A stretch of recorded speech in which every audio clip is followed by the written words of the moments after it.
Bulletin में सबसे पहले आपको बताएं कि कल 67 आज 57 अमवात। पाकिस्तान में कोरोना गजब ढाने लगा, जानों पर भारी पड़ने लगा। 24 घंटे में 4767 केसेस रिपोर्ट हुए। कोरोना के मुस्बत केसेस की शरह 10.44% तक बढ़ गई है। 3043 मरीजों की हालत तशवीशनाक हो गई है। कोरोना से मजमूई अमवात 14,215 हो गई हैं, जबकि एक्टिव केसेस 44,447 हो गए हैं। कोरोना के हवाले से ताज़ा तरीन एदाद शुमार के हवाले से आपको आगाह कर रहे हैं।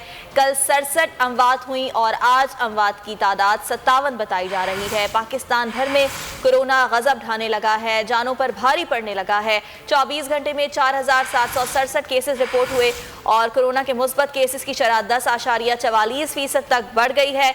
ये कहा जा रहा है कि 3043 मरीज ऐसे हैं जिनकी हालत तशवीशनाक है। कोरोना की मजमूई आबाद भी 14,000 से तजावुज़ कर गई हैं, जबकि अब भी तशवीशनाक मरीजों की तादाद बढ़ती जा रही है। कोरोना मुसलसल हमला आवर हो रहा है।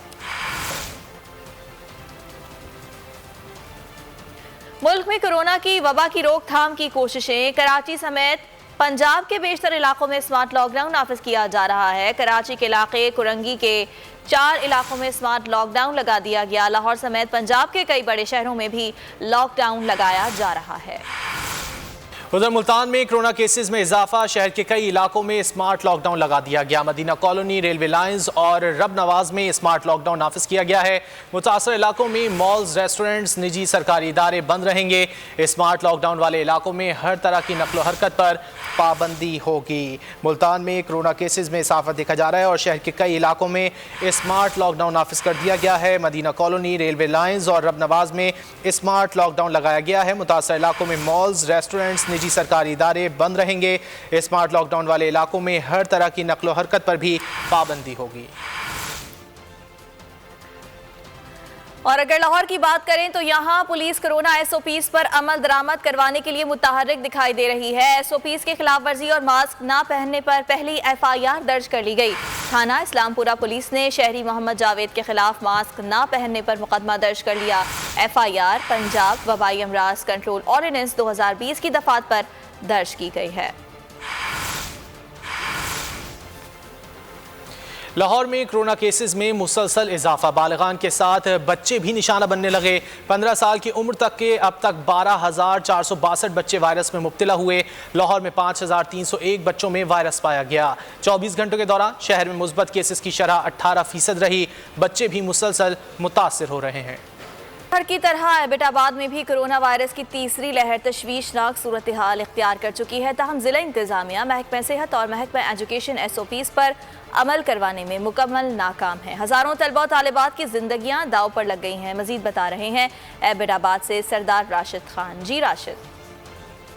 जी बिल्कुल, मुल्क भर की तरह एबटाबाद में जो कोरोना की तीसरी लहर है वो तशवीशनाक हालत अख्तियार कर चुकी है। इस वक्त भी जो है एबटाबाद में जो है आए रोज़ जो केसेस में इजाफा हो रहा है और इस वक्त भी जो एबटाबाद के तमाम जो स्कूल हैं वो खुले हुए हैं। आप देख सकते हैं मेरे अकब में कि ना ही कोई SOPs हैं, ना ही बच्चों ने मास्क पहने हुए और तमाम जो स्कूल हैं वो खुले हुए हैं। इसके साथ मैं आपको बताता चलूँ, हालिया दिनों में जो एबटाबाद में 3 लोग जो है वो कोरोना से लड़ते हुए वो अपनी ज़िंदगी की बाजी हार गए हैं और जो 11 के करीब जो मरीज़ हैं वो वेंटिलेटर पर हैं और ज़िंदगी और मौत की कशमकश में एबटाबाद में जो आए रोज़ जो केसेस का इजाफा हो रहा है। इसके ज़राए का ये भी कहना था कि जो मुख्तलिफ स्कूल हैं, जिसमें लोरा स्कूल है या बकोट स्कूल है, इसमें काफ़ी सारे जो केसेस हैं, लेकिन जो एबटाबाद के इंतजामिया से अगर बात की जाती है तो ज़िली इंतजामिया और जो महकमा हेल्थ है या महकमा एजुकेशन है वो कोई बात करने को तैयार नहीं है और तमाम स्कूल खुले हैं और बच्चों की ज़िंदगी जो है वो दाव पर है। जी बहुत शुक्रिया राशिद खान आपका। आगे बढ़ते हैं। कोरोना का तेजी से ऊपर जाता गिराफ, वबा ने कई इलाकों को जकड़ लिया। वफाकी वजीर असद उमर का इजहार तशवीश, सख्त फैसले का इंदिया दे दिया। कहा अस्पतालों में बिस्तर ना मिलने की शिकायत मौसूल होना शुरू हो गई हैं। सूरत हाल यही रही तो सख्त फैसले करना पड़ेंगे। असद उमर का कहना था कि कोरोना वायरस के फैलाव को रोकने के लिए मरकजी, सूबाई और इलाकाई सतह पर हम सबको किरदार अदा करना होगा।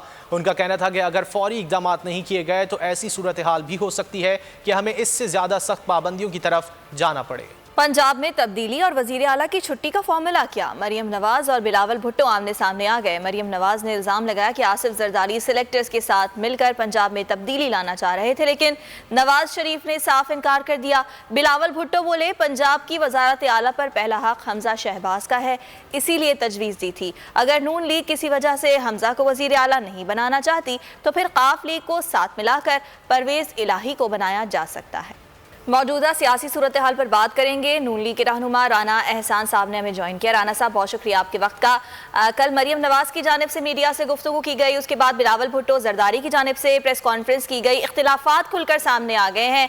क्या कहेंगे आप, PDM अब पाकिस्तान पीपल्स पार्टी को अपने साथ लेकर चलेगी? देखें, जो PDM है वो 10 जमातों का जो इत्तेहाद है उसकी बारहा कोशिश यही होगी कि ऑपोजिशन यूनाइटेड हो, लेकिन जिस तरह PDM के फैसलों की खिलाफ वर्जी की गई, आपने देखा कि जो हिज़्ब इख्तिलाफ सेनेट के अंदर गिलानी साहब को बनाया गया, जबकि PDM का कंसेंसस था इस चीज़ के ऊपर कि वो जो है वो PMLN से होंगे। तो ये जो अगर PDM के फैसलों की खिलाफ वर्जी की जाएगी तो ऑब्वियसली इश्यूज बनेंगे और वो पार्टी का जो आपस में जो इत्तेहाद है वो भी मुतासिर होगा। लेकिन हम लोग समझते हैं कि यहाँ ये इश्यूज रेज हो गए हैं, कुछ चीज़ों पे इख्तलाफात हो गए हैं, लेकिन अभी भी अगर पीपल्स पार्टी अपना जो है वो कोर्स करेक्ट करती है तो बेहतरी होगी, PDM के इत्तेहाद के लिए भी बेहतर होगा। लेकिन राना साहब, पीपल्स पार्टी हो गई, नून लीग हो गई, दोनों जमातों की जानिब से जिस तरह की बयानबाजी की जा रही है, मामलात उस नहज पर जाते हुए नजर आ रहे हैं जहां से वापसी फिर मुमकिन नहीं होगी। तो कोई ऐसा किरदार है दोनों जमातों के दरमियान जो सालिस का किरदार अदा कर सके? वो PDM है, वो प्लेटफॉर्म PDM का है और हम इस PDM के प्लेटफॉर्म में ही अपना जो मुद्दा है या अपना जो केस है वो रखेंगे कि PDM का फैसले की खिलाफ वर्जी की गई, क्यों की गई, जबकि फैसला ये था कि ऑपोजिशन लीडर और इतनी छोटे मकासद के लिए जो है वो खिलाफ वर्जी की। और यही अगर वो इतने वज़िद थे कि गिलानी साहब को ही उन्होंने जो है वो ऑपोजिशन लीडर बनाना है, तो वो PDM में कन्विंस करते, अपना केस रखते, वहाँ बहस होती, हम उनको सपोर्ट कर देते अगर वो हमें बताते कि वो इतने डेस्परेट हैं कि उन्होंने ये स्पॉट लेना है, ये पोजीशन उन्होंने लेनी है। तो लेकिन राना साहब, पीपल्स पार्टी का मौकिफ ये है कि चेयरमैन सेनेट की हद तक बातचीत हुई थी PDM इजलास में, इसके अलावा कोई बातचीत नहीं हुई थी।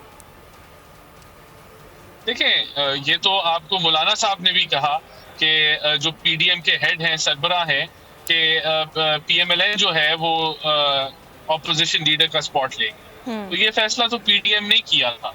बिल्कुल ठीक है। राना साहब, ये भी फरमा दीजिएगा कि कल जैसे मियां साहब ने मौलाना फजल रहमान को ये कहा कि दो टोक फैसला करना चाहिए कि पाकिस्तान पीपल्स पार्टी को अब इस इत्तेहाद में शामिल रखना है या नहीं रखना, तो इस सिलसिले में क्या मुशावरत हो रही है? ये पीपल्स पार्टी के ऊपर छोड़ा गया है कि वो आप लोगों के साथ चलना चाह रहे हैं या नहीं, या फिर कोई हतमी फैसला अब PDM खुद करेगी? देखिए, PDM का जो इजलास होगा उसमें पीपल्स पार्टी को भी दावत दी जाएगी, बाकी 9 जमातें भी मौजूद होंगी, वहाँ सारे लोग अपने मौक़िफ़ रखेंगे और फिर वही एक वहाँ से ही फैसला निकलेगा। तो वही फोरम है। देखिए, हम लोग तो इस इत्तेहाद के साथ टोटली तौर पे सिंसेयर हैं। हम समझते हैं कि ये पाकिस्तान की ज़रूरत है, पाकिस्तान के अंदर आइन बहाल होना चाहिए, जुडिशरी आज़ाद होनी चाहिए, मीडिया के ऊपर जो है वो कदर नहीं लगनी चाहिए। तो यही वो प्लेटफॉर्म है और हम समझते हैं कि हम पाकिस्तान की तारीख की सही रुख पे खड़े हैं, तो जो फैसला PDM करेगी हमें मंजूर हो। राना साहब, PDM की बुनियाद की जो वजह थी वो थी इमरान खान को इक़्तिदार से हटाना। तीनों जमातों का ये मौक़िफ़ है, आपका, नून लीग का, पीपल्स पार्टी का, मौलाना फजल रहमान का और दीगर जमातों का, कि इमरान खान को इक़्तिदार से हटाना है। तो क्या इस एक पॉइंट एजेंडे के साथ आप लोग आगे बढ़ सकते हैं PDM में या नहीं? अब देखिए, PDM का ये एजेंडा नहीं है कि हमने इमरान खान को हटाना है। PDM का ये एजेंडा भी नहीं है कि हमने हुकूमत लेनी है, जिस तरह हम पंजाब हुकूमत ले सकते थे बड़े आराम से, लेकिन हमारा इस सिस्टम के अंदर स्टेक लेना या सिलेक्टर्स के साथ मिलके कोई फैसला करना नहीं है। PDM का मेन जो हदफ है वो ये है कि ये जो निज़ाम है, हाइब्रिड निज़ाम है, ये इस मुल्क को कौम को डिलीवर नहीं करता और ये सिस्टम नहीं चल रहा। 73 सालों से हम लोग मुल्क को डबल डिजिट ग्रोथ नहीं दे सके, हम लोग गुर्बत को खत्म नहीं कर सके, हम लोग एक लो ग्रोथ साइकिल के अंदर फंस गए और उसकी वजह यही है कि कंटिन्यूटी ऑफ पॉलिसी नहीं है। तो PDM का ये जो मेन हदफ है, मैं समझता हूँ कि जो भी इससे हटेगा, और हमारी पार्टी समझती है कि जो भी पार्टी इससे निकलेगी या इससे इख्तलाफ करेगी वो अवाम के सामने जो है वो गिर जाएगी और अवाम की सपोर्ट खो जाएगी। ठीक है राना साहब, ये भी फरमाइएगा कि पीडीएम के जो अहदाफ हैं उनमें से कौन से वो अहदाफ हैं जो पीडीएम मुत्तहिद होकर अब तक हासिल कर पाई है, और अब अगर पीपल्स पार्टी पीडीएम से अलग हो जाती है तो न सिर्फ ये इत्तेहाद कमज़ोर हो जाएगा बल्कि हुकूमती वुज़रा की जानिब से जो बयानबाजियाँ इससे पहले भी की जाती रही हैं कि इन जमातों में अंदर खाने इख्तिलाफात हैं और अब वो इख्तिलाफात तो खुलकर सामने आ गए, तो जो आपके अहदाफ हैं, जो आपकी तहरीक का मकसद है, उसको नुकसान नहीं पहुँच रहा? देखिए, मैं समझता हूँ अगर तो ये गवर्नमेंट जो है डिलीवरी देना शुरू कर दे, अगर ये महंगाई पे काबू कर जाए, इकोनॉमी को बेहतर कर दे, मैनेजमेंट बेहतर हो जाए, फिर तो वाकई तौर पे पीडीएम को एक खतरा लाहक होगा। लेकिन क्योंकि ऐसा कुछ नहीं है और ये हुकूमत ने इस मुल्क को, एक आम पाकिस्तानी को नुकसान पहुंचाया, और उसकी वजूहात जो है वो यही है कि आपने पूछा कि कौन सा हमने हदफ अचीव किया है, तो सबसे बड़ा जो हमने हदफ अचीव किया अभी तक पीडीएम ने वो ये है कि हमने अवाम को अवेयरनेस दी है कि ये मुल्क किस तरह चल रहा है, कि किस तरह हाइब्रिड निज़ाम चल रहा है, ये कि सिलेक्टर्स कैसे ये आए, और इस चीज़ का अवाम को अब यकीन हो गया है। और यही मैं समझता हूँ कि ये अचीवमेंट है हमारी, और इंशाल्लाह ताला हम आगे भी बढ़ेंगे और यही रास्ता है। देखिए, हमें तय करना होगा कि पाकिस्तान को आइन के मुताबिक चलाना पड़ेगा, और कैसे चलाना है, हर इदारे की क्या दायरा कार है, ये सारी चीजें तय होगी तो ये मुल्क तरक्की करेगा। ठीक है राना साहब, आप ये नहीं समझते कि आगे बढ़ते बढ़ते अगर 2023 आ जाता है तो ऑटोमेटिकली ये हुकूमत चली जाएगी, आम इंतखाबात का वक्त आ जाएगा, तो इस वक्त जब अब चीज़ें जो हैं वो इस तरह से होती हुई दिखाई नहीं दे रही हैं जैसा पीडीएम ने सोचा था, तो आप लोग पार्लियामेंट में बैठे जो मसाइल हैं उनको मिल बैठ कर हल करें। गवर्नमेंट भी इसी जानिब इशारा कर रही है, गुज़िश्ता दिनों इस तरह के बयानात भी आए थे, खुसूसी तौर पर इलेक्शन रिफॉर्म्स के हवाले से भी गवर्नमेंट ने आप लोगों को वेलकम किया है। देखिए, अभी इस वक्त तो जो है हमारी ये कोशिश थी कि हम रेजिग्नेशंस के साथ लॉन्ग मार्च करें, वो फैसला मुलतवी हो गया है इस बेसिस पे कि पीपल्स पार्टी ने अपनी सीईसी के अंदर जो है वो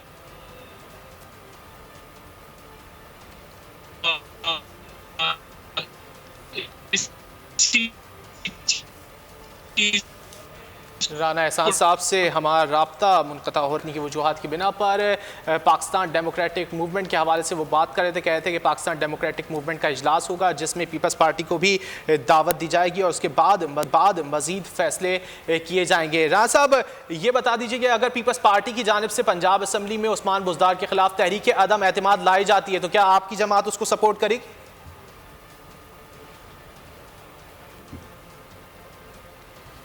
मेरे ख्याल से राना साहब का कुछ इंटरनेट कनेक्शन में प्रॉब्लम है और कोशिश करेंगे कि उसे फिक्स कर सकें। राना साहब हमसे बात कर रहे हैं। पीडीएम में जो इख्तिलाफात है वो कल खुल के सामने आ गए हैं। मरियम नवाज़ की जानिब से कल मीडिया से गुफ्तगू की गई और उसके बाद हमने ये देखा कि बिलावल भुट्टो ने भी प्रेस कॉन्फ्रेंस की और मुतादिद जो पॉइंट्स हैं इस तरह के दिए गए तो कि दोनों जमातों के जो इख्तिलाफात हैं वो खुलकर सामने आ गए हैं। लेकिन इससे अगर पीडीएम की बात की जाए तो पीडीएम की जो नुमाइंदा जमातें हैं पाकिस्तान पीपल्स पार्टी के अलावा, उनका यही कहना है कि इजलास होगा, मुशावरत की जाएगी और उसके बाद मिल बैठकर ये फैसला किया जाएगा कि आगे कैसे बढ़ना है। पीपल्स पार्टी अब तक इस बात पर भी बजिद है कि इस्तीफे नहीं दिए जाएं और इस्तीफों के बगैर ही लॉन्ग मार्च किया जाए। ताहम दीगर जमातों का ये कहना है कि जब तक इस्तीफे नहीं दिए जाएंगे लॉन्ग मार्च का कोई मकसद नहीं रह जाता। नवाज शरीफ के हवाले से अगर बात की जाए तो मियाँ साहब ने भी कल जरदारी से रब्ता करने की कोशिश की लेकिन साबिक सदर से रब्ता नहीं हो पाया। इस तमाम तर सूरत हाल पर राना एहसान साहब हमसे बात कर रहे थे। आपका बेहद शुक्रिया। आगे बढ़ते हैं। कराची में एन ए 249 में ज़िमनी इलेक्शन के लिए मुहिम उरूज पर है। नून लीगी रहनुमा अमीर मकाम का दौरा, धुआंधार खिताब भी किया। कहा इमरान खान नालायक है, मुल्की मईशत का दिवालिया निकल गया। अगर झूठ की कोई यूनिवर्सिटी होती तो उसका वाइस चांसलर इमरान खान होता। नून लीग के उम्मीदवार मिफ्ता इस्माइल बोले कि फैसल वाडा ने इलाके में कोई काम नहीं किया, दोहरी शहरियत पर सजा देने के बजाय नवाजा गया, असम्बली से उठाकर ऐवान बाला में भेज दिया गया। इमरान खान अवाम की जेब से 40 अरब महीने का डाका मारता है। जो नवाज शरीफ को चोर कहते थे, अब बताएं चोर कौन है? इमरान खान अक्सर मैं कहता हूं कि उस नालायक के बारे कहना, उसकी गवर्नमेंट के बारे कहना अभी वक्त का जिया है। अगर झूठ की कोई यूनिवर्सिटी होती तो इमरान खान उसका वाइस चांसलर होता। किधर है वही 1 करोड़ नौकरियां, किधर है वो 50 लाख घर, किधर है वो कहते अभी अभी असद उमर का कैलकुलेटर खराब हो गया है। 40 रुपए लीटर डीजल और पेट्रोल किधर है? इमरान खान ने यहाँ से फैसल वाडे को टिकट दी थी तो उसने झूठी कसम खाई थी, उसने झूठा हलफ उठाया था कि वो अमेरिकी शहरी नहीं है, जबकि वो अमेरिकी शहरी था। गुजारिश ये है कि इमरान खान ने उस फैसल वाडे को झूठ बोलने पे सजा नहीं दी, उसको नवाजा, उसको ऐवान असेंबली से उठाकर ऐवान बाला में ले गया।